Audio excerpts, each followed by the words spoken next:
പിന്നെ മാടമ്പിയില് പുതിയൊരാൾ വന്നു കേട്ടു. ഒരു സാൻ ഫ്രാൻസിസ്കോ മുട്ടുമടക്കിന്നും കേട്ടു. ആര്? ഞാനോ? എന്റെ അടുത്ത് കളിച്ചാലുണ്ടല്ലോ, താമരമൊട്ടും തൊട്ടാവാടിയും കൂടി അരച്ചൊരു പ്രയോഗമുണ്ട്. ഒടിഞ്ഞു കുത്തി എന്റെ പുറകെ നടക്കും. ഊത്ത താമരത്തണ്ട് തേടി വിളിക്കുന്നു.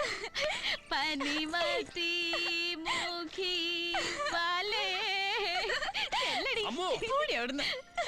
Interesting. Very interesting. Fantastic. താമര, തണ്ടൊടിഞ്ഞ താമര. എന്റെ അടുത്ത് കളിക്കരുത് കേട്ടോ. നിങ്ങളുടെ സാൻ ഫ്രാൻസിസ്കോയിലൊക്കെ എങ്ങനെയാ പെൺകുട്ടികളുടെ രഹസ്യം പറയണതൊക്കെ ക്യാമറയിൽ? സാൻ ഫ്രാൻസിസ്കോയിൽ ഇങ്ങനെയല്ല. അതുകൊണ്ടാണല്ലോ ഞാനത് ഷൂട്ട് ചെയ്ത് അവിടെ പോയി കാണിക്കാൻ പോകുന്നത്. അമേരിക്കയിലെ ഫോക്സ് TV തുടങ്ങിയ എല്ലാ ചാനലുകൾക്കും ഞാനത് കൊടുക്കും. അവിടെ ഡൈവേഴ്സ് റേറ്റ് കൂടുതലാണല്ലോ. എന്നിട്ട് ഇത് കണ്ട സായിപ്പ് മദാമയും സൂര്യന്റെയും താമരയുടെയും പോലെ ജീവിക്കും.